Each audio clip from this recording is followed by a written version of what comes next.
बिस्मिल्लाहिर्रहमानिर्रहीम। नाज़रीन अस्सलाम वालेकुम, मैं हूँ इमरान वसीम। नाज़रीन, इस प्रोग्राम में एक तो जो सुप्रीम कोर्ट से आर्मी चीफ से मुतल्लिक एक बड़ी डेवलपमेंट है, एक बड़ी ख़बर है, उसकी तफसीलात आपके साथ हम शेयर करेंगे। जस्टिस काज़ी फ़ैसल साहब का एक अहम फ़ैसला, फ़ौज से जुड़ा एक अहम इदारा, जिसमें लगता ऐसे है कि कोई कंस्पिरेसी थी और कंधा इस्तेमाल किया जा रहा था फ़ौज से जुड़े उस इदारे का, और लॉन्ड्री जो है वो सुप्रीम कोर्ट को बनाया जा रहा था। अब ये क्या मामला है, इसकी तफसीलात अभी कुछ देर में आपके साथ हम शेयर करेंगे। लेकिन इससे पहले जो नवाज शरीफ से जुड़ी चंद अहम ख़बरें हैं, और फिर एक प्रोपोगंडा भी चल रहा है, उस पर भी बात करेंगे। और इसके अलावा हमारे वीडियो लॉग की जो दीगर अहम ख़बरें हैं, उनकी डिटेल भी आगे चल के आप नाज़रीन के साथ हम शेयर करेंगे। तो पहली ख़बर से गुफ्तगू का आगाज़ करते हैं। आप नाज़रीन के इल्म में है कि जो नवाज शरीफ ने प्रोटेक्टिव बेल की इस्लामाबाद हाई कोर्ट में दरख्वास्त दायर की, उस पे हाई कोर्ट के 2 रुकनी बेंच ने नैब को नोटिस किया है और नैब से इस प्रोटेक्टिव बेल के मामले पे डिटेल जवाब मांगा है कि नैब का मौक़िफ़ क्या है। तो कल हाई कोर्ट में एक तो इस केस की समाअत हो रही है, लेकिन दूसरा जो हाई कोर्ट में जो अहम समाअत होने जा रही है, जो एक दिलचस्प सूरत हाल कल हाई कोर्ट में देखने को मिलेगी। साबिक़ वज़ीर आज़म इमरान खान साहब का जो नैब का तोशाखाना का केस है, जो नैब का अल कादिर ट्रस्ट 190 मिलियन पाउंड का केस है, उसमें इमरान खान साहब की दरख्वास्तें भी समाअत के लिए लगी हुई हैं। यानी 2 दरख्वास्तें नवाज शरीफ की हैं, एक एवन फील्ड की और दूसरी अल अज़ीज़िया की, जबकि दूसरी तरफ इमरान खान की तोशाखाना और अल कादिर ट्रस्ट की ज़मानतें लगी हुई हैं। तो देखते हैं कि कल हाई कोर्ट से किसको पहले क्या रिलीफ मिलता है या क्या फ़ैसला अदालत की जानिब से इन केसेस में अनाउंस किया जाता है। अब यहाँ पे नाज़रीन एक जो मैं वज़ाहत करना चाह रहा हूँ, जो मैंने सोशल मीडिया पे देखा, x.com ट्विटर पे जाके देखा कि बड़े तसलसल के साथ एक कन्फ्यूजन फैलाई जा रही है। अब उसको कन्फ्यूजन कहना है, उसको जो है वो प्रोपेगेंडा कहना है, या उसको ढिंढोरा कहना है। मैंने तो थंबनेल पे जो नाम दिया कि नवाज शरीफ का फ़ैसला, और उस फैसले ने पाकिस्तान तहरीक इंसाफ की चीखें निकलवा दी। मामला नाज़रीन ये है कि ये जो कन्फ्यूजन फैलाई जा रही है कि ये पाकिस्तान की अदालती 75-76 साल तारीख का एक रिकॉर्ड बनेगा कि अदालत की जानिब से, हाई कोर्ट की जानिब से एक इश्तिहारी को ज़मानत दी जाएगी। तो ये हाई कोर्ट पे असरअंदाज होने की कोशिश की जा रही है। फैक्चुअली ये बात नाज़रीन बिल्कुल रॉन्ग है, बिल्कुल गलत है। कैसे गलत है? क्योंकि नवाज शरीफ इस्लामाबाद हाई कोर्ट से ज़मानत नहीं मांग रहे। जो भी ज़मानत की बात कर रहा है वो गलत है। हाँ, लफ्ज़ ज़मानत का ज़रूर इस्तेमाल हो रहा है, लेकिन एक्चुअली नवाज शरीफ ने क्या कहा है? नवाज शरीफ ने अपनी इन पटिशन में ये कहा है कि मुझे राहदारी दी जाए, मैं पाकिस्तान पहुंचूं, पहुंचने के बाद मैं आपकी अदालत में आऊंगा, सिर्फ इतने टाइम के लिए कि मैं एयरपोर्ट से उतर के मैं आपकी अदालत में आ जाऊं, मुझे गिरफ्तार ना किया जाए। सिर्फ ये राहदारी मांगी है। इसको प्रोटेक्टिव बेल का नाम दिया जा रहा है, बिल्कुल सही दिया जा रहा है, लेकिन यह कोई परमानेंट जमानत नहीं मांगी गई। जब नवाज शरीफ ने आके अदालत के सामने पेश हो जाना है, तो फिर फैसला अदालत ने करना है कि वो जो एब्सकॉन्डर हाई कोर्ट ने करार दिया था, क्या उसको ज़मानत देनी है, क्या ज़मानत नहीं देनी। तो यहाँ पे बहुत सारे दोस्त वैसे ये एब्सकॉन्डर का लफ्ज़ इस्तेमाल करते हैं कि नवाज शरीफ भगोड़ा है। तो फिर अगर नवाज शरीफ के साथ भगोड़े का लफ्ज़ इस्तेमाल करना है, तो फिर फैक्चुअली इमरान खान के साथ भी ये लफ्ज़ ज़रूर इस्तेमाल होना चाहिए कि सज़ा याफ्ता इमरान खान, सज़ा याफ्ता साबिक़ वज़ीर आज़म इमरान खान। अगर दूसरे के साथ ये ट्रीटमेंट करना है, तो फिर अपने वाले के साथ भी आपको यही बराबरी का सलूक करना होगा। उसको भगोड़ा कहना है तो फिर इसको सजा याफ्ता भी कहना होगा। एक और नाज़रीन डेवलपमेंट हुई है, वो नाज़रीन ये है कि जहां ये 2 केसेस जो है वो प्रोटेक्टिव बेल के लिए हाई कोर्ट में दायर किए गए हैं, अब एक तीसरा केस भी है नवाज शरीफ के खिलाफ तोशाखाना का, जो कि एहतसाब अदालत में है। उसमें भी बेल की एप्लीकेशन दायर की गई नून लेके वकला की तरफ से, और उस बेल एप्लीकेशन पे जो एहतसाब अदालत के जज हैं मोहम्मद बशीर साहब, उन्होंने एक्शन लिया है, हुक्म जारी किया है कि कल नैब इस केस में आए, बताया कि नवाज शरीफ के इस प्रोटेक्टिव बेल की दरख्वास्त का क्या करना है। तो वहाँ पर भी कल के लिए एहतसाब अदालत जज मोहम्मद बशीर साहब ने नैब को नोटिस करके उनसे जवाब मांग लिया है। तो जाहिर सी बात है कि जो मौक़िफ़ वहाँ पे इस्लामाबाद हाई कोर्ट में नैब का होगा, वह एहतसाब अदालत में होगा, या जो एहतसाब अदालत में नैब का मौक़िफ़ होगा वह इस्लामाबाद हाई कोर्ट में होगा।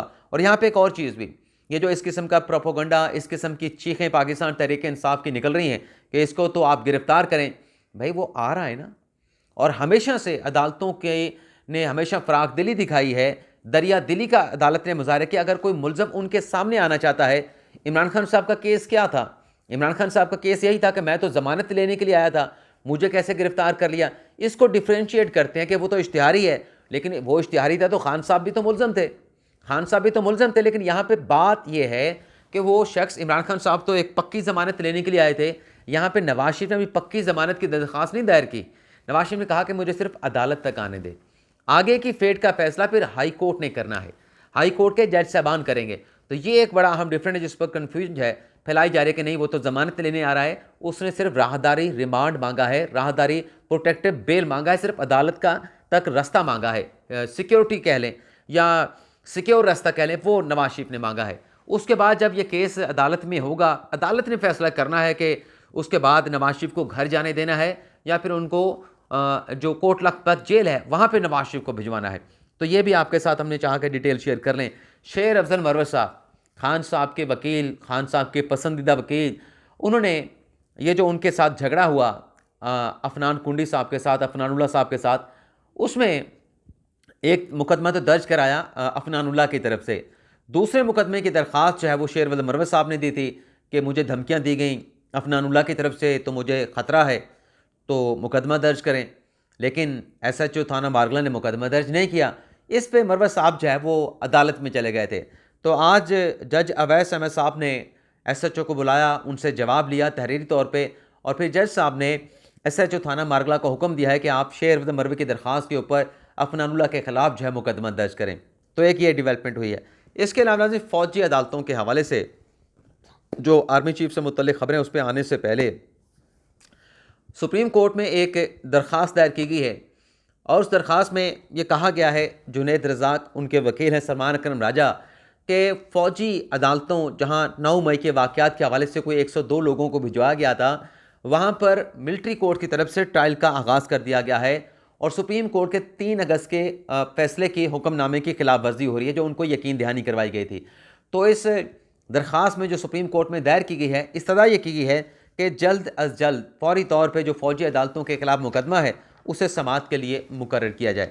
तो देखते हैं कि ये मुकदमा अब अर्ली हियरिंग की दरख्वास्त आई है, कब समाअत के लिए मुकर्रर होता है। लेकिन यहाँ पे एक सवाल ये भी है कि 6 रुकनी बेंच था बंदयाल साहब का, अगर उसमें बंदयाल साहब रिटायर्ड हो गए हैं तो बाकी 5 जज साहबान मुकदमा सुन चुके हैं, तो उनके सामने ही ये मुकदमा जो है लगा के इस केस का जो भी फ़ैसला बनता है आइन और कानून के मुताबिक वो सादर फरमा दिया जाए, ताकि ये एक कंट्रोवर्सी जो है अपने इख्तिताम या मंतकी अंजाम को पहुँचे।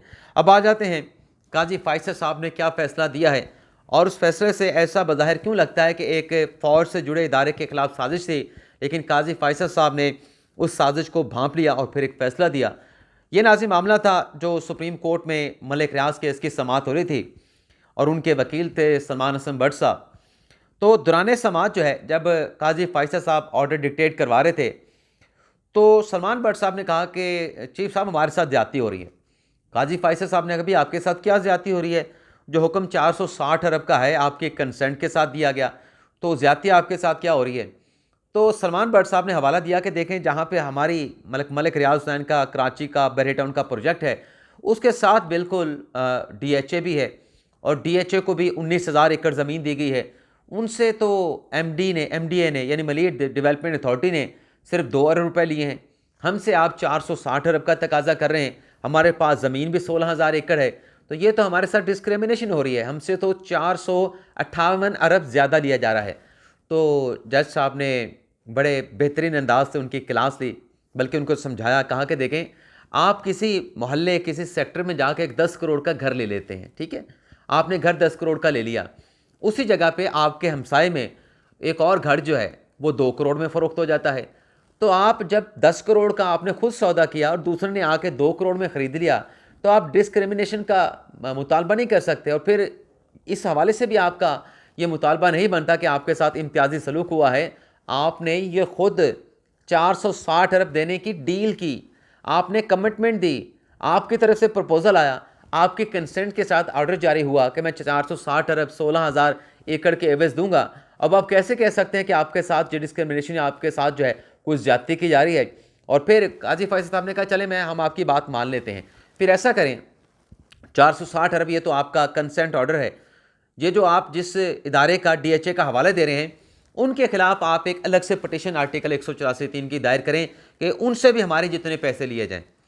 तो जब काजी फैसल साहब ने ये तजवीज़ रखी तो मलिक रियाज हुसैन साहब के जो वकील थे सलमान हसन भट्ट साहब, वो उन्होंने कहा कि नहीं नहीं, हम किसी के खिलाफ कार्रवाई नहीं कराना चाहते, हम तो ये चाहते थे कि हमारे पैसे कम कर दें। तो काजी फैसल साहब ने कहा कि आपने क्यों कम कराने, आपने तो खुद ये डील की है, आपने तो खुद कमिटमेंट दी थी, आपकी अपनी ज़ुबान है। हाँ, उनसे अगर आपको एतराज़ है और आप एक इसी अदालती फैसले में चंद सत्रों का हवाला भी दे रहे हैं, तो फिर हिम्मत करें, आर्टिकल 184(3) की दरख्वास्त ले आएँ, उस पर आप जो है वो पटिशनर बन जाएं। तो हाथ खड़े कर दिए सलमान हसन भट्ट साहब ने कि नहीं, मैं ऐसा कुछ नहीं करना चाहता, या मलिक रियाज हुसैन भी DHA के खिलाफ कुछ नहीं करना चाहता। अब ये जो था यहाँ पे कंधा तो इस्तेमाल कर रहे थे सलमान हसन भट्ट साहब, मलिक रियाज हुसैन साहब जो हैं वो DHA का और लॉन्ड्री सुप्रीम कोर्ट के इस्तेमाल कर रहे थे, और मकसद क्या था कि 460 अरब जो है वो नीचे किए जाएँ, क्योंकि सलमान भट्ट साहब ये कह रहे थे कि रीअसेस किया जाए, हमसे पैसे क्यों ज़्यादा लिए जा रहे हैं। तो ये एक यूँ कह लें कि जो बॉल मलिक रियाज सलमान भट्ट साहब की तरफ से काजी फैसल की तरफ से फेंकी गई, काजी फैसल साहब ने इसको वेल लेफ्ट भी किया और मामला फिर दोबारा मलिक रियाज और सलमान भट्ट साहब की कोर्ट में डाल दिया। फिर आए, दरख्वास्त लेके आए, हम हाजिर हैं, हम कार्रवाई करने के लिए तैयार हैं, लेकिन दरख्वास्त लेके आए, दरख्वास्त आर्टिकल 184(3) के लेके आए। तो ये हाथ खड़े कर दिए बहरिया टाउन के वकील ने। तो अब जैसे मैंने कहा, ये जो DHA कराची है नाजरीन, या जितने भी DHA हैं, अब इसकी अगर आप जो गवर्निंग बॉडी होती है उसमें देखें कौन होता है चेयरमैन, उसमें सेक्रेटरी डिफेंस होता है, उसमें जो वाइस चेयरमैन होता है वो एडजुटेंट जो जनरल होता है फ़ौज का वो होता है। इसके अलावा एक नॉमिनी होता है फ़ौज का साबिक रिटायर्ड जनरल या फिर सर्विंग जनरल, जिसकी नॉमिनेशन जो है वो आर्मी चीफ करता है। आसिम मुनीर शाह साहब आर्मी चीफ हैं, वो अगर किसी जगह पे ऐसे मेंबर की तैनाती होनी है तो आर्मी चीफ ही करना है। तो ये भी एक लड़ाने के हवाले से एक कंस्पिरेसी थी कि कंधा किसका इस्तेमाल करके सुप्रीम कोर्ट को अदालत कमरा अदालत नंबर 1 को यूज़ करके अपना मकसद निकाला जाए। तो ये बात जो है वो मलिक रियाज और बहरिया टाउन की जो है वो नहीं बन सकी। इसके अलावा नाज़रीन, आर्मी चीफ साहब से मुतल्लिक़ खबर यह है कि कुछ दिन पहले एक पटिशन सुप्रीम कोर्ट में दायर हुई, जिसमें कहा गया कि हमारे ISI और फ़ौज पे इल्ज़ाम लगता है कि वो सियासत में इन्वॉल्व हैं। तो ये इल्ज़ाम नहीं लगना चाहिए। बड़े अच्छे बन के पटिशन आए थे इरशाद कियानी साहब, और कह रहे थे कि नहीं, हमारी फ़ौज के ऊपर इल्ज़ाम ना लगे। तो आप ऐसा करें, सुप्रीम कोर्ट से कहा कि आप मेरी ये आर्टिकल 184(3) की पटिशन सुने और आर्मी चीफ के अख्तियारात की जो है वो आप तशरीह कर दें। अब इसमें कोई ऐसी बात नहीं, कोई ऐसा सबूत नहीं, कोई डॉक्यूमेंट्स नहीं कि फ़ौज कर रही या नहीं कर रही, क्योंकि आप देखें कि बाजवा साहब के दौर में तो सियासी जमातों के साथ, हेड के साथ बाजवा साहब मिलते थे, ढके छुपे मिलते थे, ओपन भी मिलते थे। बाद में उसका एतराफ़ भी किया गया। खान साहब के साथ बाद में मुलाकातें हुई और खान साहब खुद कहा करते थे कि अपोजिशन वाले क्यों जाके बाजवा के साथ मिलते हैं, जब इमरान खान साहब खुद वज़ीर आज़म थे, लेकिन जब वज़ीर आज़म की कुर्सी से उतरे तब मुलाकातें करनी शुरू कर दी। तो ये भी PTI की तरफ से प्रोपोगंडा किया गया, क्योंकि आर्मी चीफ ने उनके साथ मुलाकातें नहीं की। तो फिर एक नया एक कोई रंग बना के ये मामला सुप्रीम कोर्ट में लाया गया। इरशाद कियानी साहब इसमें पटिशनर थे, वकील भी खुद थे, और कहा गया जी तशरीह कर दें। तो पहले ये दरख्वास्त ला के सुप्रीम कोर्ट का वक्त ज़ाया किया गया, और फिर इसके बाद ये हुआ कि इरशाद कियानी साहब को ग़ालिबन एहसास हुआ कि उन्होंने गलत पटिशन दायर कर दी है। तो उन्होंने ये दरख्वास्त वापस लेने की एक विड्रॉल की एप्लीकेशन दायर कर दी। तो इस पर वो कीड़े जितने मर्जी निकाले जाएं, लेकिन मेरे ख्याल से अदालत को ऐसी दरख्वास्त, ऐसे जो दरख्वास्त गुजार होते हैं जो पहले पटिशन फ़ाइल करते हैं, भाई फ़ाइल की थी तो फिर अपने पाँव पे खड़े हो जाते और फिर विड्रॉल की एप्लीकेशन दायर करते हैं, तो ऐसे दरख्वास्त गुजारों के ऊपर जुर्माना, हर्जाना, हैवी कॉस्ट होनी चाहिए कि आप अदालती वक्त ज़ाया करते हैं, आप अपने कोई मलेशियस एम के साथ इस तरह की दरख्वास्तें दायर करते हैं। तो अब कोर्ट में ग़ालिबन ये मामला लगता नहीं लगता, लेकिन ये डेवलपमेंट ये हुई है, ये डेवलपमेंट ज़रूर हुई है कि विड्रॉल की एप्लीकेशन जो है वो दायर कर दी गई है। तो मेरे ख्याल से इसको लगा के जनाब के ऊपर जो है दरख्वास्त गुजार के ऊपर हैवी कॉस्ट होनी चाहिए, ताकि आइंदा इस नोयत की जो फ्रीविलेस एप्लीकेशन जो भी लेके आए उसको पता हो कि अगर मैं साबित ना कर सका तो फिर मेरे ऊपर ये हैवी कॉस्ट भी है इम्पोज हो सकती है। तो इस तरीके से सुप्रीम कोर्ट में जो लिटिगेशन है वो लिटिगेशन जो बढ़ती चली जाती है उसका बोझ भी कम होगा। इसके अलावा नाज़रीन, एक और अहम खबर है कि जो नैब तरमीम से मुतल्लिक के ख़िलाफ़ जो फ़ैसला था उसमें कल वफाकी हुकूमत ने अपील दायर की थी। तो आज उस अपील में वफाकी हुकूमत ने इजाफी अपनी तहरीरी गुजारिशात जमा करवाई हैं, जिसमें यह कहा गया है कि ये जो फ़ैसला नैब तरमीम के हवाले से सुप्रीम कोर्ट के था, इसमें आइन और कानून की खिलाफ वर्जी की गई है।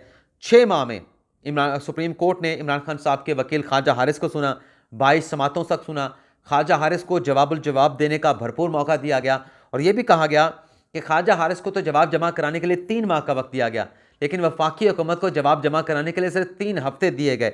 और जब वफाकी हुकूमत के वकील के जवाब देने की बारी आई तो उसको मौक़िफ़ देने के बजाय फेडरेशन के वकील को, वफाकी हुकूमत के वकील को दलाइल देने के बजाय उनसे सवालों के जवाब मांगे गए। और फिर यह कहा गया कि इस केस में अवामुन्नास को नोटिस जारी करने का कहा गया, वो नोटिस भी जारी नहीं किए गए। और ये दरख्वास्त जो कि नाकाबिल समात थी नैब तरमीम के ख़िलाफ़, इसके काबिल समात होने का फ़ैसला करने के बजाय मेरिट्स के ऊपर, इस दरख्वास्त के मेरिट्स के ऊपर फ़ैसला कर दिया गया। तो लिहाजा हमारी एडिशनल ग्राउंड भी जो है वो मेन अपील के साथ लव की जाए, अटैच की जाए। तो एक ये डेवलपमेंट हुई है। इसके अलावा नाज़रीन, इसराइल हमास की अगर हम बात करें तो जो एक स्टेटमेंट आया अमरीकी सदर बाइडन का, जिसमें कहा गया कि जो हॉस्पिटल पे एक हमला हुआ, जो वहाँ पे मिसाइल फायर किया गया, वो इसराइल ने नहीं किया था बल्कि इसराइल की मुखालिफ तंजीम ने किया था। तो उस पर हमास ने जो है वो अपना रद्द-ए-अमल दिया, जिसमें हमास की जानिब से कहा गया है कि दरअसल अमरीकी सदर जो हैं इसराइल की अंधी तकलीद कर रहे हैं और अमरीकी सदर बाइडन की तरफ से जानिबदारी का मुज़ाहरा किया जा रहा है। और एक और डेवलपमेंट भी हुई है इसराइल गज़ा वॉर के हवाले से कि ब्राज़ील की जानिब से एक करारदाद कौमी सलामती, जो अपना सलामती कौंसल है अक़वाम मुत्तहिदा की, वहाँ पे पेश की गई और इसमें कहा गया कि इंसानी बुनियादों पे गज़ा के शहरों को इमदाद फ़राहम की जाए। इसमें आप देखें कि 15 टोटल अरकान थे, 12 अरकान ने इस इंसानी इमदाद की करारदाद के हक़ में वोट दिया, लेकिन अमेरिका ने इस करारदाद को वेटो कर दिया, इसकी मुखालफत कर दी। तो मामला जब एक वोट भी वीटो हो जाता है तो फिर मामला, वो करारदाद चाहे अक्सरियत के साथ, अक्सरियत वोट भी पड़े हों, तो मामला आगे बढ़ नहीं पाता।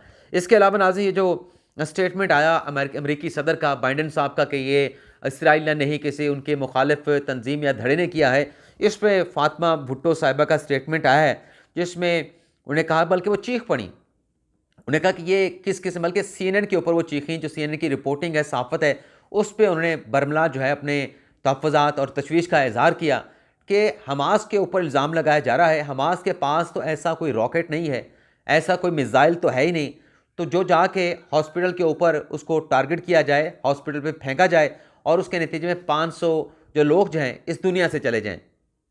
तो ये फातिमा भुट्टो साहबा का कहना है कि ये दरअसल इसराइल ने किया है, क्योंकि हमास के पास ना ऐसी टेक्नोलॉजी है, ना ऐसे हथियार हैं, ना ऐसे रॉकेट्स हैं, ना ऐसे मिसाइल हैं कि वो हॉस्पिटल में अटैक हो, उस मिसाइल या रॉकेट को दागा जाए और इसके नतीजे में इतनी बड़ी तादाद में लोग जो है अपनी ज़िंदगियों से हाथ धो बैठें। तो ये नाज़रीन हमारा वीडियो लॉग आपसे इजाज़त चाहेंगे। अल्लाह ताला हम सब का हामी नासिर, अपनी दुआ में याद रखिएगा। अल्लाह हाफ़िज़।